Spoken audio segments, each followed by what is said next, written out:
Serem gak sih lihat kayak gini? Serem. Kenapa? Data aya panona bungkuluk itu gede gitu ya, aya taringna gitu kan. Posisi keris zaman dulu sangat terhormat, bukan dipakai sama dukun, tapi sama orang yang punya ilmu tinggi dan punya akhlak yang tinggi. Masya Allah. Oke, oke. Dari segitu aja ya dari kakak ya. Provinsi ya. Provinsi. Tapi nggak wajib. Ternyata Lihat landscape di sini langsung kebayang. Misalkan pameran terbuka di sini gitu ya, Tosan Aji. Itu untuk dari komunitas hasil pepa gitu, Tosan Aji itu keris, tombak dan lain-lain itu. Kebetulan sekarang Pasundan lagi naik daun Bu sejak 2019. Nah ketika ini dari satu komunitas kita aja udah 17.000 di Jawa Barat yang suka itu kalau di Pokok Rata. Nah kita punya produk unggulan nih, misalkan ngomongin Heritage Garut tentang pertama sebelum 1813 Garut berdiri di Limbangan. Kan ada tuh keris-keris Sunan Cipancar. Satu kita bagusin sarangkanya, etalasekan kayak kembalinya keris Pangeran Diponegoro. Itu menyedot pelanggan Bu, menyedot para pengunjung. Luar biasa. Sambil pameran. Itu keren gitu. Masterpiece. Jadi masterpiece di Limbangan, di Dukuh atau di Kampung Pulo, yang di Kampung Adat atau Ciburuy itu yang walaupun satu tapi ikon gitu. Iya. Etalase kan cakep. Itu di apa di Merdeka. Di Merdeka ya. yang bisa Siapa? Pak. mau Iya. kopi. Kopi. Atas nyandak Tapi gitu. lebih berpikirnya dia. Bantu. Dan kolaborasi teh ngeramekeun gitu. Jadi Garut teh memang kakoncara gitu kan. Cuma cara untuk sekarang untuk artefak Tosan Aji itu komunitas khususnya Garut, kebetulan kepaguyuban kita lah yang suka mempromosikan di Garut itu ada tokoh siapa, pusakanya seperti apa. Nah salah satunya Sunan Cipancar gitunya. Itu sebenarnya udah sampai ke luar Jawa, ke Sumatera, mereka udah tahu siapa Sunan Cipancar. Dan ketika mereka pengen tahu kerisnya kayak gimana sih, nah ini yang susah ngomong gitu. Ketika kita pengen Jadi memang nanti bakal datang teh pengunjung kemungkinan nggak Jawa Barat, minimal Jabodetabek lah bakal ada lengkap gitu.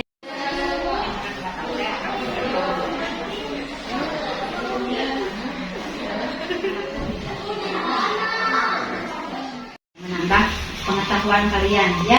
Jadi nanti dipahami, kemudian dicatat yang ada di sini yang kita kunjungi apa saja ya. Nanti akan ditanya oleh guru kelas masing-masing. Paham? Paham. Itu saja Bapak-bapak semua ini juga kebetulan katanya ini spesial. Alhamdulillah hari ini ada siapa? Langsung. Dokter.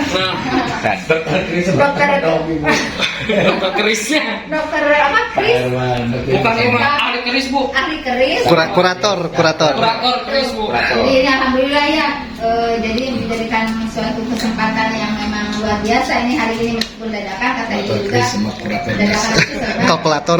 Ya. Terima kasih bapak-bapak ya atas kesempatan ini. Terima kasih yang sebesar-besarnya. Mohon maaf mungkin anak-anak kami karena memang sudah berolahraga tadi ada cium bau yang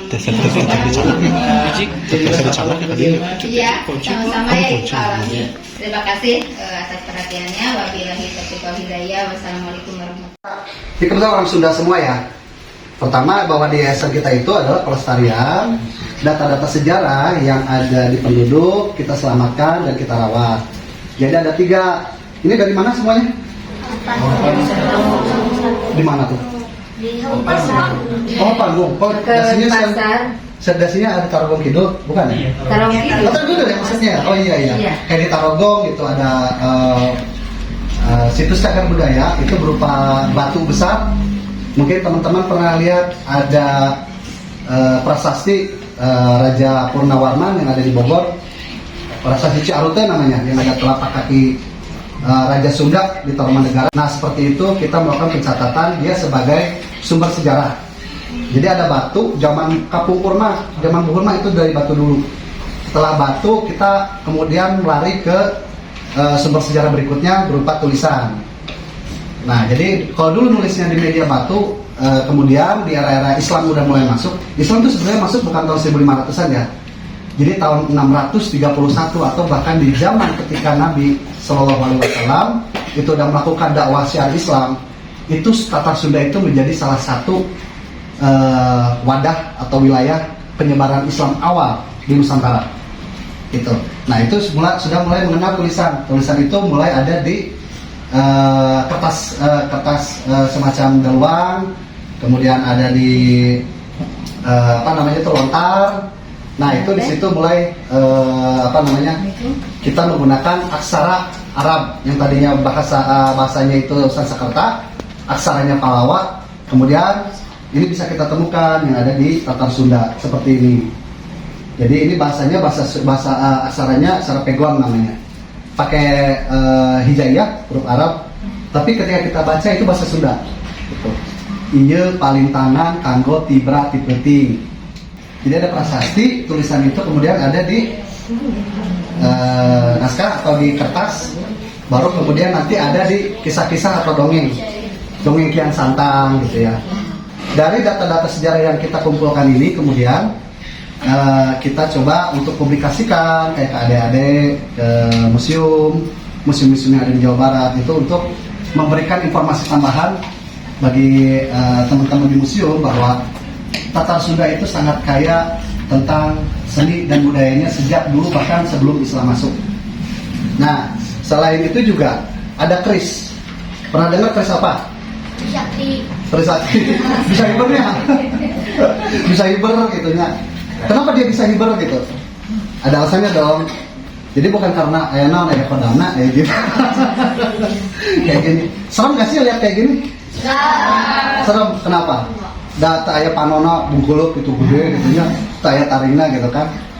Nah ini ternyata kalau kita bicarakan tentang ayat yang ada dalam Al-Quran, ada ayat kauniyah yang terbaca dan ada ayat kauliyah.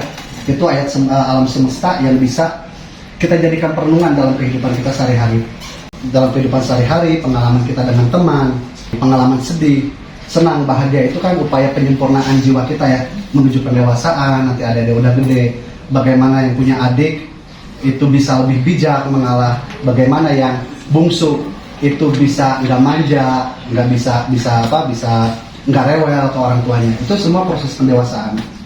Yang disebut dengan pusaka itu adalah benda warisan dari orang tua yang dijaga secara turun-temurun dan memiliki nilai atau aji atau berharga, dan kemudian akan diwariskan lagi secara turun-temurun. Kayak pusaka apa aja sebetulnya? Agama katanya kan, gitu kan. Nah, zaman dulu orang-orang atau ahli yang bisa memanfaatkan besi zaman dulu ya, itu dikasih kedudukan tinggi. Kenapa? Karena orang yang bisa menguasai teknologi besi pasti bisa buat senjata. Itu kan? Dulu belum ditemukan teknologi mesiu untuk bikin apa tuh? Bikin pistol atau bikin meriam gitu kan, atau bikin rudal tuh. Dulu orang mengandalkan besi sebagai senjata tajam, tapi bukan senjata pelontar. Kalau peluru itu kan ditembakin melontar ya. Kalau ini kan enggak, ini tangan kita yang melontarin ditusuk. Tapi meskipun seperti itu, zaman dulu orang yang bisa mengolah besi ini dikasih kedudukan tinggi di kerajaan. Kenapa? Dia bisa bikin senjata. Kalau orang-orang ini tidak dikasih kedudukan, bayangin 350 derajat Celcius besi itu baru bisa meleleh.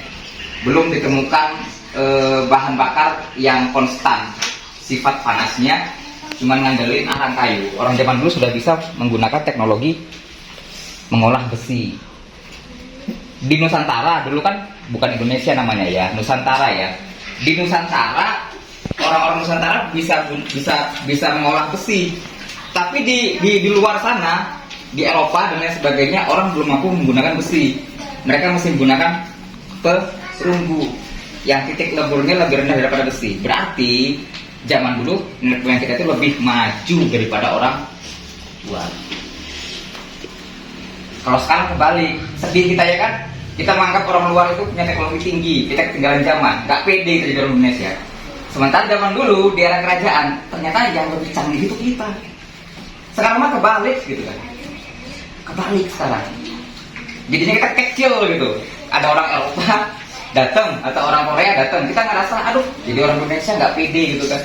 Kenapa? Dianggap tidak menguasai teknologi, dianggap ketinggalan secara intelektual.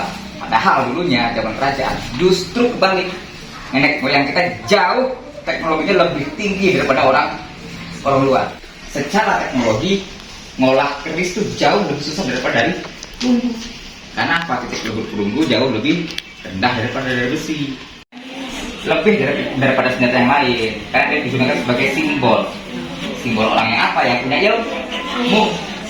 Tadi kata agama, ulama zaman dulu Wali Songo pakai ke keris karena dia punya ilmu agama yang mumpuni.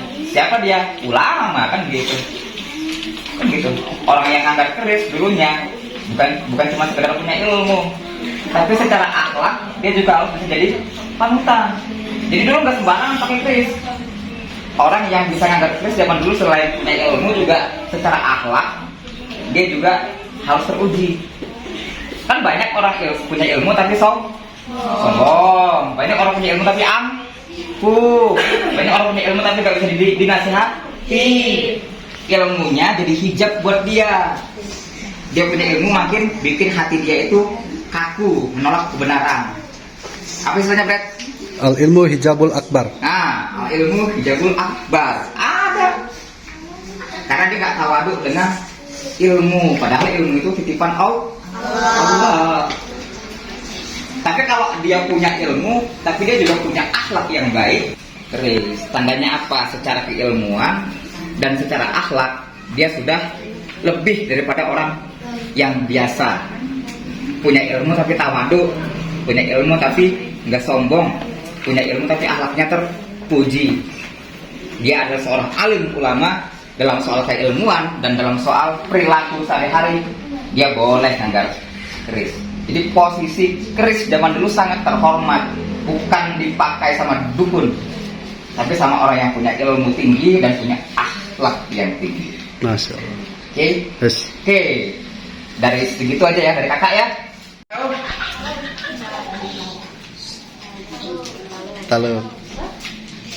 Ayo lihat Google. Udah, pertanyaan berikutnya. Pertanyaan berikutnya, saya tadi kasih tahu aja lah ya. Adipati Adi Wijaya itu asalnya dari Sumedang.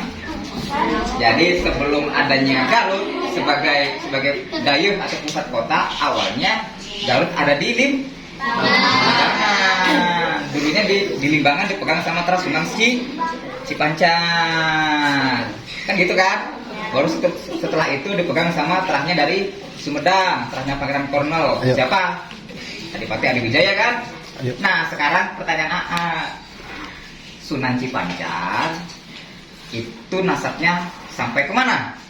Artinya dia turunan siapa? Ayo. Ini katanya. Nggak tahu. Sunan Cipancar itu masih turunannya Prabu Sili. Oke. Titik lebur besi berapa derajat Celcius? Tadi udah jelas. Ini.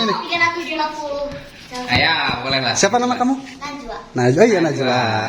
Oke. Ayo lanjut. Oh iya, sok. Nah, terus yang kedua, bahan untuk bikin keris ada apa aja? Sama? Ya. Ya. Namanya siapa sayang? Agni. Wah Agni. Agni. Iya. Iya. Pintar. Ya. Semangat ya. Ayo ada 4 pertanyaan lagi sok. Tadi yang bikin keris namanya apa? Ini.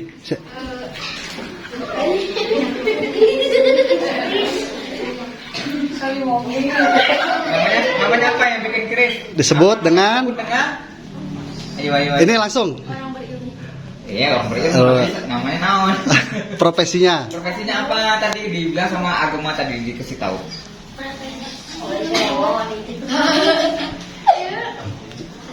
Pak Erwan. Oh, Pak Erwan. Bukan sama. Lanjut next question. Lanjut. Lanjut. Oke. Nah, tadi keris dipakai sama orang yang gimana? Orang yang punya ilmu dan berperilaku baik, Ya, terhormat betul. ya. Siapa namanya saya? Sekira maju. Iya. Dibaca ya, semangat belajarnya. Pinter. Nah, Ada 3 lagi. ada 3 lagi. Ya gantian Pak. Lanjut, Bang. Udah terima kasih. Apa lagi ya? Tadi bilang keris terbuat dari nikel dan besi meteor ya, nikel ya, besi meteor. Nah, dulunya keris dipakai buat apa? Wah, ini. Siapa namanya nih? Iya, sini. Nah, Akbar. Akbar. Oke. Akbar, semangat ya. 2 lagi. 2 lagi. Nah, tadi kan agama bilang tadi tuh sumber informasi tentang sejarah masa lalu itu ada yang berupa Apa aja? apa aja? Ya. Bukan. Ya itu meriam sumbernya tapi itu di sekunder kalau yang primer non. Apa pertanyaannya? Sumber sejarah itu Kita temukan di mana? Apa aja tadi kata agama? Namanya Prestasi. Prestasi. Ah ya. Terakhir ya, yang beruntung. So, terakhir. Tadi tulisan ada di prasasti. Tulisan yang ada di batu namanya prasasti. Kalau tulisan yang kayak gini namanya apa? Itu jenis tulisannya. Itu jenis tulisannya. Caranya. Bendanya ini apa namanya? Hah? Nih. Ah ya naskah. Siapa namanya? Oh. April. Hebat. Oke. Oke ya. Selesai.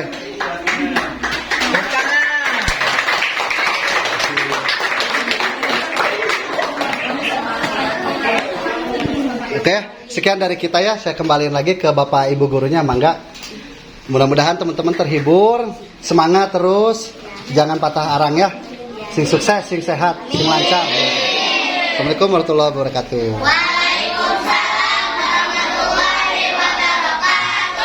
Terima kasih Bapak yang Ya. memberikan ilmunya, mudah-mudahan ilmu bermanfaat bagi Sami. Amin ya Rabbal Alamin. Untuk informasi nanti kita